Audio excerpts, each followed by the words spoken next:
Hare Krishna.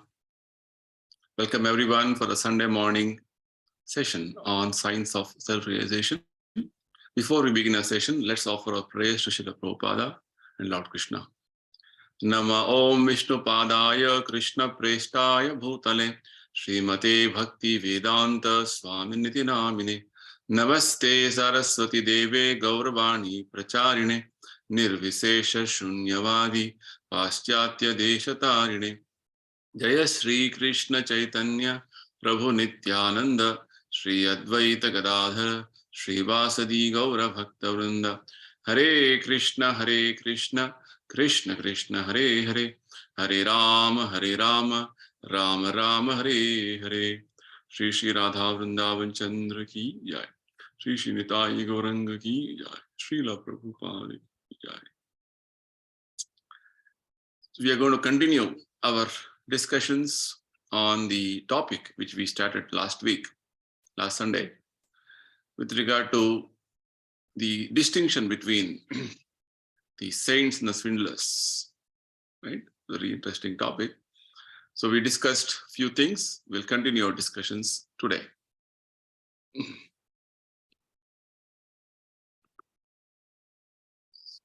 So this was the topic, separating saints from swindlers.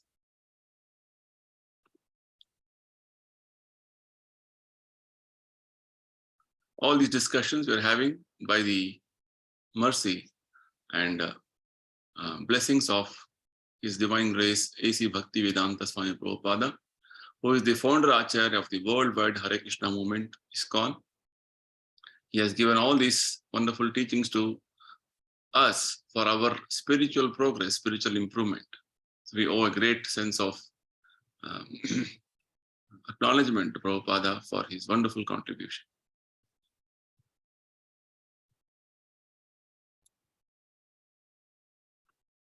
So before we proceed, let's have a short recap on what we discussed in our previous session on the same topic, separating the saints from swindlers. We discussed why more people are inclined for spiritual life presently. Just to give a background, this particular topic we are discussing is actually a conversation or a talk which one of the reporters from London Times met Prabhupada, and Prabhupada, he openly asked many questions and Prabhupada answering all of them. The first question which the reporter, the London Times reporter, asked Prabhupada was, why is that nowadays a lot of youngsters are taking up the spiritual life seriously? And that was the first question. So Prabhupada responded, in fact, we as spirit souls are spiritual by nature, and we are looking forward for spiritual consciousness. Prabhupada gives the example that how a fish out of water cannot be comfortable anywhere other than the water. Likewise, we as spirit souls are looking forward for spiritual nature, spiritual environment. Any other situation is incompatible for us. So in that way, our original consciousness is actually spiritual consciousness called Krishna consciousness. So coming back to this consciousness is what makes us very comfortable and very normal. Otherwise, we are in abnormal situation. So this was a response which Prabhupada gave for the particular question. Further, next question which the reporter asked Prabhupada was regarding the, how do you find out a genuine guru? So Prabhupada said that if you are sincere enough to find the genuine guru, then Lord will direct you to find a genuine guru. And Prabhupada also said that if you want to get cheated, you'll get cheap guru. Because nowadays, there are many people who are telling that I am guru, and you can do anything you want, whatever you want. You follow anything you want. And you just give me some money, I'll give you some mantra, and you become God. And there's no need of any austerities, no need of any voluntarily accepting some inconveniences. No, you just do whatever you want, and you will advance in spiritual life. That is sort of a understanding which is being given in the present day context. So Prabhupada very clearly said that if you want spirituality in a cheap way, then you'll get these scandalers or swindlers, as we have been talking about. Or and you really want something very serious and genuine, you will definitely get a genuine guru if you are seeking for something very genuine, because nothing comes without you becoming serious and you want to follow some rules, regulations as given by the teacher. And next important question regarding about the gurus is the reporter asked about how do you identify a genuine guru, right? Even though we are looking forward for a genuine guru, we'll end up in getting a fake guru. How do you know that he is a genuine guru? So for which Prabhupada gave a series of symptoms, wonderful symptoms, making us understand what does a genuine guru mean? What are the various symptoms he has? Very interesting. Prabhupada says a genuine guru is actually a God's representative. He's a God's representative, meaning he is not an ordinary person and he speaks only about God and nothing else. And a genuine guru is he who has no interest in material life. Right? He's not in trying to make attract people to get some riches and get some money and all these things. No, he's only after God and nothing else. Right? So Prabhupada gave a quote from one of the Upanishads telling that a genuine guru is he who is actually Brahmanishta. Brahmanishta means he's absorbed in absolute truth. And he is Shrotriya Brahmanishta means genuine guru is so well versed in scriptures and knowledge that he is only absorbed in thought of absolute truth, Supreme Lord. And in that way, he is only talking about God and nothing else. And doesn't manufacture any new ideas, new concepts, nothing. Whatever is spoken by God in scriptures, what is spoken by the previous gurus, previous acharyas, coming in the line of parampara, he repeats them, right? He doesn't concoct or doesn't manufacture anything new. So this is what Prabhupada said is the symptom of a genuine guru. And most important symptom Prabhupada said is that he's just here to canvass about God. He just wants to make everyone become a devotee of God. That's all, nothing else. So these are the symptoms which Prabhupada says, but you can identify he's a genuine guru. So now moving forward, let's get into the next set of questions which the reporter is going to ask Prabhupada and Prabhupada's response to those questions. So the next question, which is a very practical one, which the reporter is asking is that, if I want to be initiated into your society, what would I have to do? Very practical question, right? So Prabhupada says, first of all, Prabhupada says you have to give up illicit sex life. It's one of the important recommendations, because genuine guru will not say you do whatever you want and you can become my disciple. The first recommendation is that you have to give up illicit sex life. Follow-up question which the reporter asks is, does that include all sex life? What is the meaning of illicit sex life? He wants to have clarification on what is illicit sex life. Prabhupada says, illicit sex is sex outside of marriage. Any sex which is outside of marriage is called illicit sex. Animals have sex with no restrictions, but in human society, there are restrictions. Basically, Prabhupada wants to tell us that animals don't have a system of what is known as marriage, whereas the humans have an organized system wherein there is regulation with regard to even having sex. It is only in the system of marriage, a man and a woman come together in the system of marriage and they can have sex for begetting children. Otherwise, there is no such recommendation to have a boyfriend or a girlfriend or a live-in partner the way people go on nowadays. And just, we can just go on with our life, enjoy life. That is not the way. That is called illicit sex.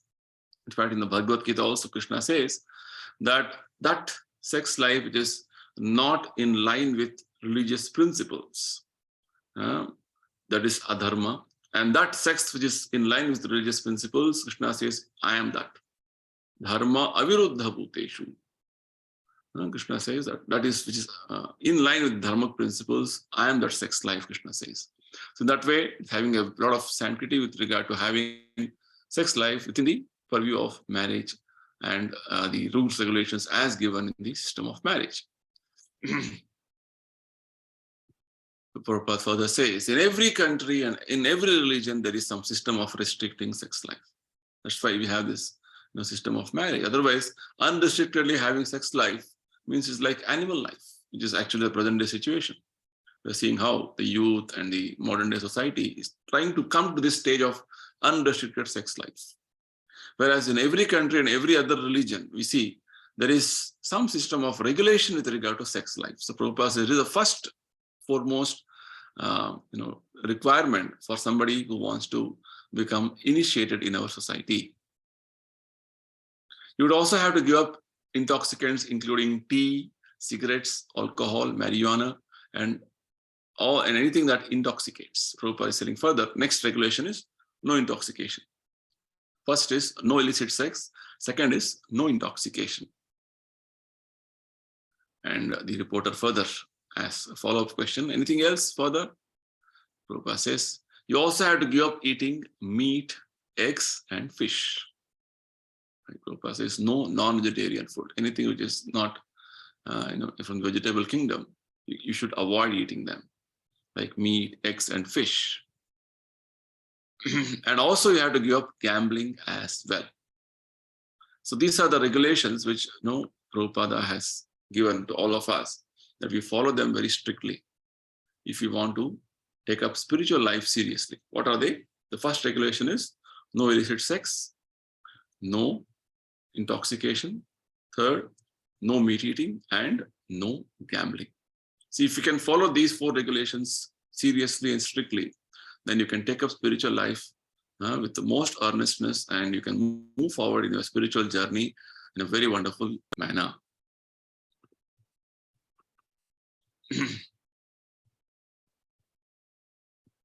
So Prabhupada says very nicely, unless you give up these 4 sinful activities, you could not be initiated.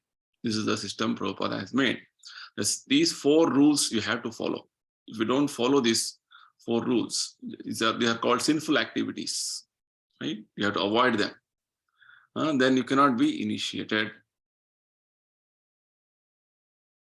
So now the reporter is very curious. He's further asking the next question. How many followers do you have throughout the world? The Prabhupada says, for anything genuine, the followers may be very few. For something rubbish, the followers may be many. Because mostly people who want to get something very cheap and want to do anything and everything, they'll be very happy if there is no rules, regulations.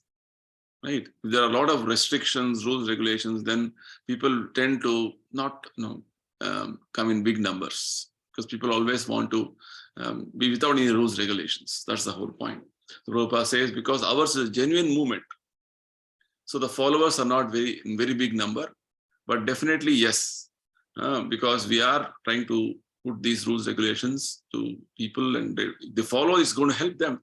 That's why the number of people are less, but definitely people who don't want to follow anything, and they have a lot of things like this rubbish going on outside world, they, in the name of religion, in the name of spirituality, they are cheating people.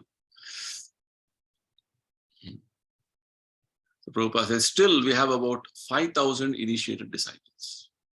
Even then, we have quite a impressive number of disciples who are initiated. So now the next follow-up question which this reporter asks is the Krishna consciousness movement growing all the time? How is it moving forward? How is it expanding? All this? This is the question, for which Prabhupada says, yes, it is growing, but slowly. This is because we have so many restrictions. People do not like restrictions. In the modern day context, people don't want any rules, regulations. They think restriction, rules, regulations means you are restraining or you're curtailing their freedom. It is not the point. In fact, by restrictions and regulations, you move forward in your spiritual journey. You get your spiritual freedom. Otherwise, your spiritual freedom is curtailed right now, in one sense. So these restrictions are meant for your own spiritual freedom. So because Prabhupada says, because in our case, we have so many restrictions, rules, regulations. So the movement is not that way growing the way you think, oh, very big, we have grown very soon. No, we're going slowly. But because we have these regulations, it is people who are sincere, or they are coming forward and taking up this movement seriously. So the next question which the reporter asked, London Times reporter asked, where is your following the greatest? Which country or which place you have many followers? For which Prabhupada says, we have followers in the United States, we have followers in Europe, in South America, Australia, practically all parts of the world, Prabhupada says, in different continents, all over the world, we have followers everywhere. And of course, in India, Prabhupada says, there are many millions who practice Krishna consciousness, right? Many people, naturally, they are, they are devotees by birth, and they are practicing Krishna consciousness seriously. So now, one very important philosophical question this reporter asked to Prabhupada is asking, could you tell me what the goal of your movement is? What is this movement, what it wants to achieve, or what is the aim, what is the aspiration of your goal, of your movement? Prabhupada says, the purpose of this Krishna consciousness movement is to awaken man's original consciousness. This is the purpose, right? Because we are spirit souls. We have discussed in the beginning of our session. We are spirit souls and we have spiritual consciousness. And the spirit soul is part and parcel of Krishna. This is what Krishna says in Bhagavad Gita. He says, Mamai Vamsho Jiva Loke Jiva Bhuta Sanatana. Which means we are intimately connected with Krishna, and we are eternally connected to Krishna. So we are actually Krishna conscious. That consciousness is right now covered. It is completely dormant. So that has to be awakened. So the purpose of this movement is to awaken that consciousness of Krishna which we have in us. Each and every one of us are conscious entities. And that consciousness is actually Krishna consciousness, or naturally we have consciousness about our connection with Krishna. That consciousness is covered. So that awakening of that consciousness is the purpose of this movement. Very nicely Prabhupada is answering. Further, Prabhupada says, at the present moment, our consciousness is designated, right? We're calling ourselves as belonging to particular society, particular country, particular community, particular family, or I am this person, I belong to this company, or I work in this office, I'm man, I'm woman, I'm so and so. Like this, we go on ourselves identifying with some designations. So this is called designation consciousness, or contaminated consciousness, or material consciousness. It's called bodily contamination, bodily consciousness it is called. So this bodily consciousness has to be rectified and corrected to our original consciousness called Krishna consciousness. That's the point. Now somebody is thinking, I am an Englishman. Another is thinking, I am an American. Like this, we are going on in our different types of mentalities. Actually, we do not belong to any of these designations. Actually, just because I am born in a particular place, a particular country, I am designating myself to belong to that place, or belong to that particular location, or belong to a particular community, or I am born as a man or a woman. I am identifying myself as a man or a woman. This is not our actual identity as spirit soul. And that's why Prabhupada is saying that these are all actually designations. They do not belong to me actually. I am wrongly identifying with these designations. Originally, we are all part and parcel of God. That is our real identity. repeat the Bhagavad Gita sloka again. Mamai vamsho jiva loke jiva bhukta sanatana. Means eternally we are connected to Krishna because we are all amsha, part and parcel of God. Part and parcel basically means just like a whole. We are part of a bigger whole. Our different limbs of the body are connected to this body. These different parts of the body are working for the body. Likewise, we are part and parcel means we have very intimate connection with Krishna. This is our actual situation. This we have forgotten. This we have completely, it is in a dormant stage now. So this has to be awakened. This is our situation actually. This is a very important revelation which is made in the scriptures, in Bhagavad Gita especially. And if you once realize this, then you'll come out of this wrong identification or so-called designations which are going on in the material world will be completely cured. If everyone simply comes to that consciousness, which consciousness? That I am part and parcel of God. I belong to Krishna. My consciousness is actually Krishna consciousness. Prabhupada says all the problems of the world can be solved.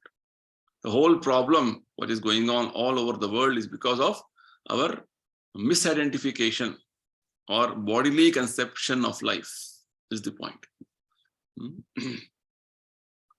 Then we shall come to know that we are one, the same quality of spirit soul. Actually, different entities, whatever we are seeing around us, they are all actually spirit souls in different bodies, different dresses. Just like I am wearing one type of a dress now. All of you are wearing different types of dresses today. Tomorrow you may wear a different dress. But just because a dress is different, you don't change as a person.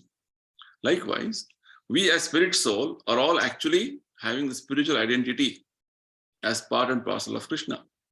That identity is forgotten and we are identifying ourselves with a particular body, being born in a particular place, situation, circumstance, community, family, and we're having so many problems. I belong to this country, I belong to this community, I belong to that particular place. So because of which, I fight for my community, fight for my country, fight for my this, that. There's so many things, problems, what is going on all over the world. Nationalism, and like this, many problems, what you see is all because of this.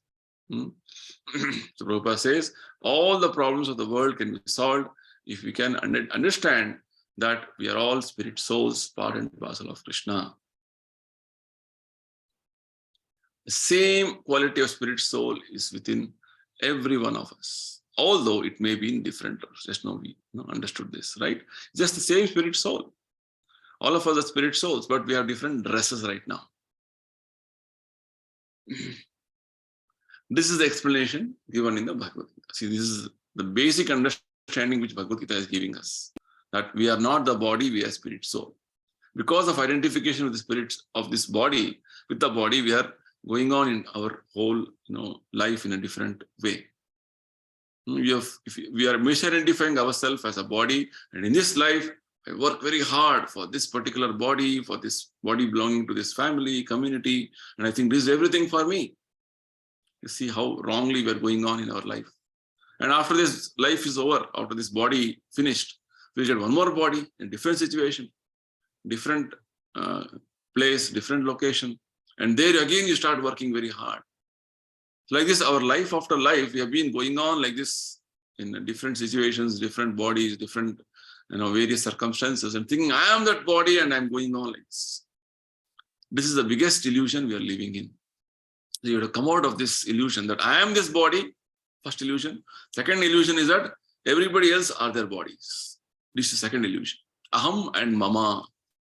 Bhagavad Gita says you have to work in the fashion of, or you have to come to the platform of understanding that nirmama, nirahankara. Nirahankara means I am not the body, I am spirit soul.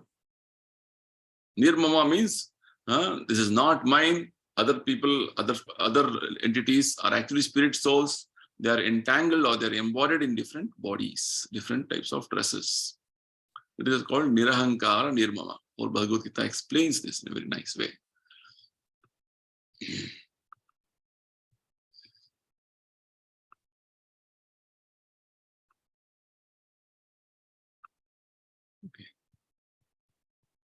Krishna consciousness is actually a purificatory process. Prabhupada further explains what is going on in our movement. What is the purpose of this movement is what the question was. Prabhupada says our movement is meant to awaken our original dormant consciousness called Krishna consciousness. So in this process of or the activity of Krishna consciousness, when we subject ourselves or we follow the rules, regulations, then we go through a process known as the purificatory process. Sarvopadi vinirmuktam. Upadi means designations. We become free from all designations. And we identify ourselves as, I am part and parcel of Krishna, I am servant of Krishna, and my duty is to serve Krishna. So Krishna consciousness is actually a purificatory process. Its purpose is to make people free from all designations. Its purpose is to make people free from all designations. Basically, we are right now going through so many type of understanding, misconceptions that I am this, I am that. So Krishna consciousness is meant to free you from all false designations and come to the real designation that I am part and parcel of Krishna, I am servant of Krishna, I am devotee of Krishna. When our consciousness becomes purified of all designations, then the activities we carry out with our purified senses make us perfect. Because right now our consciousness is not perfect or purified, it is contaminated consciousness. Contaminated consciousness means you're working with some designations. I am so and so, I belong to this family, I belong to this community, I belong to this nation. That is actually contaminating us. And this contamination is making us to take birth again and again and go through different cycles of birth and death repeatedly. Take different bodies again and again. But when you come to the understanding, I am actually part and parcel of Krishna, we are working with our purified senses, that is going to liberate us from this contamination. Eventually, we reach the ideal perfection of human life. This is what we're supposed to come to. Perfection of human life doesn't mean we have to earn a lot of money, we have to get big position, power, designations, all these things, no. Perfection of human life means coming out of this wrong understanding, wrong conception that I am this body and everything connected to this body is mine. This is wrong understanding. You have to come to the platform of Nirmama Nirahankara. This is the perfection. When you understand that I am not the body and spirit, soul, and act on the platform that I am servant of Krishna, I'm supposed to be performing devotional service in my life, that is perfection of life. So nicely Prabhupada is explaining. This is the beauty that Prabhupada always explains everything, even the most complicated subject matters in a very simplified manner to everybody, even to the beginner. So Prabhupada says that way, Krishna consciousness is also a very simple process. Right? We are not presenting it as a complicated, very difficult subject matter. No, it's a very, very simple process. What do? It's not necessary to become a great philosopher, scientist, or whatever. You need not become a very learned person or a scientist or very thoughtful person. No. We have to simply chant the holy name of Lord, understanding that his personality, his name, and his qualities are all absolute. This is what we recommend everybody.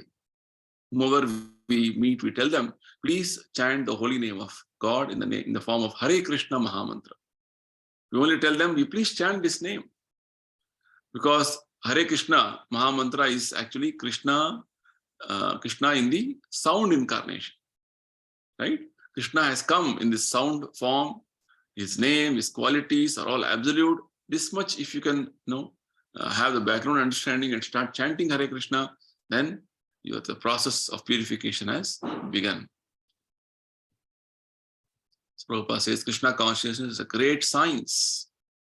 So whatever things we're introducing as the process in Krishna consciousness movement is not something which is manufactured or it is concocted. No, it's all a standard authentic process. And it's a great science means you practice it You follow the things and you will get the result. And it is demonstrated not only to one person, any part, anybody, anywhere in the world. Science means anything, anywhere should be proven to be same result, right? So likewise, Krishna consciousness is such a great science that anywhere you follow this, anybody can follow this, you will get the result, proper result, the way it is supposed to come. Right? That's why it's called a great science. Unfortunately, in the universities, there is no department for this science. Which science? Prabhupada is talking about that we are designation. We are not part of this material world designations. We are free from designations. We are actually part and parcel of Krishna. This science is not being taught that I am spirit, soul, I am part and parcel of Krishna. This science is not being taught. Therefore, we invite all serious men who are interested in the welfare of human society to understand this great movement. And if possible, take part in it and cooperate with us. This is what Prabhupada is trying to appeal to the newspaper reporter and all the media, that we are trying to present a very, very serious aspect about life, and basically to provide welfare to everybody. Real welfare is what? To save you from the impending death. Again you die, again you take birth, again you die. What is the use? That way, this movement is the greatest movement. Who's going to save the entire humanity. The highest welfare society, highest welfare it's going to provide. So Prabhupada is requesting, appealing, if you can kindly cooperate with us and make us, spread this message to one and all, it'll be wonderful. The problems of the world will be solved, right? All the different problems we have, everything will be solved just by adopting Krishna consciousness process. It's a great movement. This is also the verdict of the Bhagavad Gita, the most important and authoritative book of spiritual knowledge. Bhagavad Gita, Krishna also speaks the same thing, right? So this is what all of us are supposed to understand this. That's why Bhagavad Gita is regarded as such an important book of wisdom. And just follow this aspect of the purpose of life, what is our identity, then everything, all the problems of life will be solved, because we are going through different, or we are working in a misconceived way, in a misinterpreted way, wrong understanding, we are on a wrong platform we are working. So we have to correct our understanding. So many of you have heard of the Bhagavad Gita. Our movement is based on it. So Prabhupada says, our movement is a very authentic movement based on Bhagavad Gita. The purpose of movement is to solve the problems of the entire world. Just see, it's a big, broader vision Prabhupada has. Prabhupada further says, how authentic is our movement? Our movement is approved by all the great acharyas in India. Ramanujacharya, Madhvacharya, Lord Chaitanya, and so many others.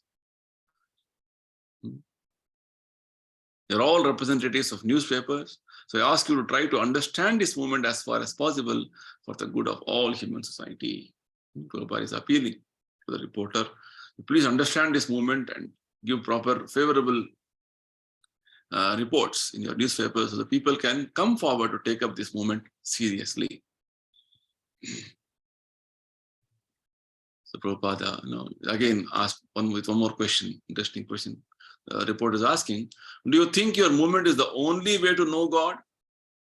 Very challenging question. Prabhupada says, yes. How are you assured of that? Follow-up question with regard to how are you assured that your movement is the only way to know God? Prabhupada says, we are telling this from the authorities and from God himself. Krishna himself says in Bhagavad Gita, Sarva dharman parityajya mamekam sharanam vraja aham tvam sarva papebhyo mokshayishyami masuchaha. Krishna says, abandon all varieties of religion and just surrender unto me. I shall deliver you from all sinful reaction. Do not fear. So assurance Krishna is giving us. See? So this is the only movement to know God. Prabhupada is quoting the most important statement in Bhagavad Gita. Krishna says that just give up everything and surrender unto me. I shall relieve you from all sinful reactions. So further interesting question, and the reporter asks, does surrender mean that someone would have to leave his family to give up everything and come here? Prabhupada says, no, that's not the meaning. But suppose I were to become an initiated disciple of yours, wouldn't I have to come and live in the temple? Prabhupada says, not necessarily. Not that you have to, once you're initiated means you have to come and live in temple. No, nothing like that. I can stay at home. Prabhupada says, oh yes, you can stay at home. What about work? Would I have to give up my job? Prabhupada says, no. You simply have to give up your bad habits and chant the Hare Krishna mantra on these fields. That's all. It's such a nice, wonderful moment Prabhupada has given us. You can stay at home, continue with your regular duties and other works, what you're doing, but see that you live a life of purified life of purity. Purificatory process is what Krishna consciousness is, right? You're eating, but you eat Krishna prasada. And you avoid 4 sinful habits. What are they? No illicit sex, no gambling, no meat eating, and no intoxication.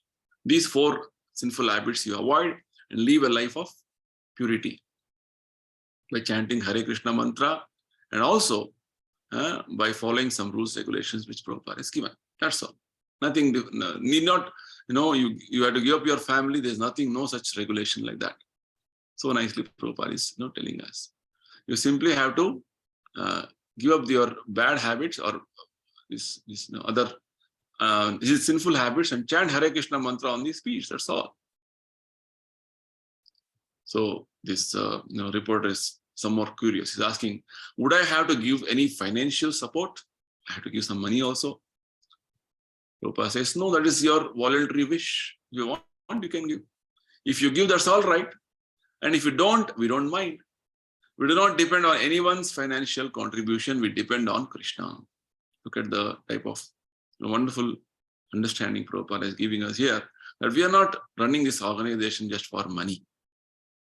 If Krishna wants, he will send money to us. We're depending on Krishna. You please follow that you are supposed to act as a spirit soul, not as as this body or some designation type of a living is not the real living. I wouldn't have to give any money at all. Again, is confirming. This reporter, Prabhupada says, no. Is this one of the main things that distinguishes the genuine guru from the fake guru? Now he's trying to make some conclusion. This reporter, this is what genuine guru is different. Makes difference between genuine guru and fake guru. Prabhupada says, yes, genuine guru is not a businessman. He's representative of God. Already Prabhupada has spoken about it. He's a representative of God, genuine guru. Whatever God says, the guru repeats. He does not speak otherwise. A genuine guru is not into money-making business or some other type of a thinking agenda, some other motive. No. He is a representative of God. He only wants to canvass about God to everybody and make everybody devotee of God. Whatever God says, same thing, the guru repeats. He does not speak otherwise. But would you expect to find the real guru say, it's a more question, very little controversial question the reporter asks.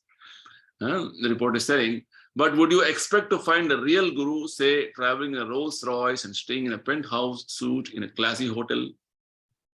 In fact, Prabhupada, wherever he used to travel, many of his followers, and in fact, his householder followers who are actually working outside, they used to provide him the best of the facilities. So sometimes outsiders see this and they think, oh, they're all actually living in a very lavish way, right? So he wanted to just clarify, real guru, do you expect him to travel in Rolls Royce, the most expensive car, or stay in most expensive hotel? So Prabhupada says, sometimes people provide us with a room in a first-class hotel, but we generally stay in our own temples. We have some 100 temples around the world, so you don't require to go to any hotels. So this conversation further continues. Now, some more discussions on this particular controversial aspect which this reporter has raised now. Prabhupada is going to clarify them. We will continue our discussions in our next week again. Meanwhile, if you have any questions, you can please write in the comment section below, that we can answer them and respond to you, either through either in the comment section only, or we'll get back to you with the questions next week and answer them in the live session. So thank you everybody for being part of this wonderful session. Meet you again next Sunday, and we're going to conclude this topic, distinguishing between saints and swindlers, in the next Sunday session. Thank you everybody. Jai Srila Prabhupada. Hare Krishna.